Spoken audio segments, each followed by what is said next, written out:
आदिवासी महिला शिक्षकावर अन्याय करणाऱ्या पोलीस जमादाराला नोकरीतून काढून टाका, त्याच्यासह त्याच्या साक्षीदाराला अटक करा।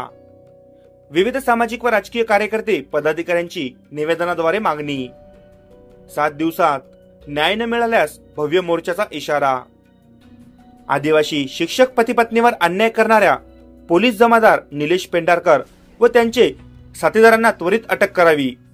आदिवासी महिला शिक्षिकेशी असभ्य व अश्लील वर्तणुकीतून अन्याय करणाऱ्या तसेच आपल्या पोलीस पदाचा गैरवापर करून वाईट वर्तणुकीतून पोलिसाची प्रतिमा मलिन करणाऱ्या महागाव पोलीस स्टेशन येथील आरोपी पोलीस जमादार नामे निलेश पेंढारकरला पोलीस नोकरीतून काढून टाकण्याबाबत निवेदन आज विविध सामाजिक व राजकीय पक्षाच्या पदाधिकाऱ्यांच्या वतीने महिला आयोग तथा अनुसूचित जाती जमाती आयोगासोबतच जिल्हा पोलीस अधीक्षक व उपविभागीय पोलीस अधिकारी पुसद तसेच उपविभागीय अधिकारी तथा दंडाधिकारी पुसद यांना देण्यात आले।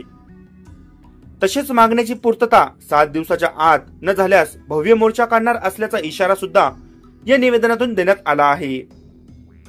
यावेळी महाराष्ट्र अँड गोवा बार काउन्सिलचे माजी अध्यक्ष ॲडव्होकेट आशिष देशमुख, सेवानिवृत्त शिक्षणाधिकारी रंगराव काळे, श्रीरामपूर ग्रामपंचायतचे माजी सरपंच नाना बेले, बिरसा ब्रिगेडचे विदर्भ अध्यक्ष पांडुरंग व्यवहारे, बिरसा ब्रिगेडचे तालुकाध्यक्ष मारुती भस्मे, भीम टायगर सेनेचे जिल्हाध्यक्ष किशोर कांबळे, राष्ट्रवादी काँग्रेस पार्टीचे शहराध्यक्ष साकिब शाह, आदिवासी सेवक नारायण कराळे, बिरसा ब्रिगेडचे सचिव तथा नगरसेवक विष्णू शिकारे, ब्रिगेडचे कार्याध्यक्ष गजानन भोगे, बिरसा ब्रिगेडचे जमुना शाखाध्यक्ष अमोल हगवणे, महिला बिरसा ब्रिगेडचे तालुकाध्यक्ष सुनीता मळघने व पदाधिकारी शांताबाई बेले, पूनम व्यवहारे, बहुजन चळवळीतील ज्येष्ठ समाजसेवक बाबाराव उबाळे, नारायण ठोके, शांताराम कांबळे, बिरसा ब्रिगेड शाखा बांसीचे अध्यक्ष तथा सरपंच गजानन टाले, शिवशंकर वंजारे, अमोल डोईफोडे, विशाल चव्हाण, युवराज जाधव, रामचंद्र पवार, सुधाकर चापके, अरुण पुलाते, शिवम राठोड आदींसह शेकडो बहुजन समाजातील कार्यकर्ते पदाधिकारी तसेच राजकीय पक्षाचे नेते कार्यकर्ते मोठ्या संख्येने उपस्थित होते। सदर निवेदन उपविभागीय पोलीस अधिकारी पुसद यांना देण्यात आले।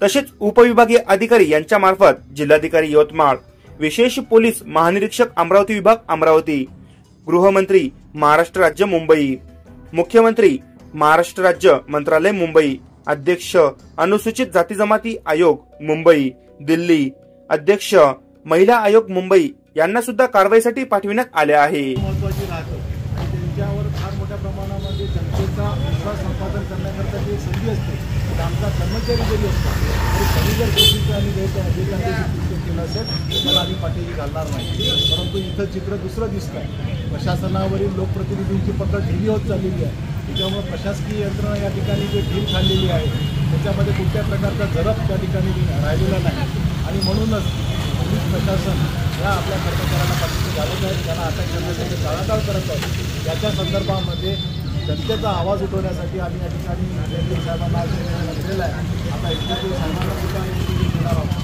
मगाशी मारुती भाऊंनी सांगितलेलं की एसडीपीओ साहेबांची भूमिका अतिशय प्रामाणिकपणे या ठिकाणी तपासाची राहिलेली आहे, परंतु जेव्हा तपासून होणार नाही त्याला अटक जर झाली आणि त्याला सेवेतून बडतर्फ जर केलं निश्चितपणे आमच्या महिला भगिनीला तो त्या ठिकाणी न्याय दिल्यासारखं होईल आणि समाजामध्ये चांगला संदेश जाईल की जो कोणी समाजामध्ये अन्याय अत्याचार करेल अशा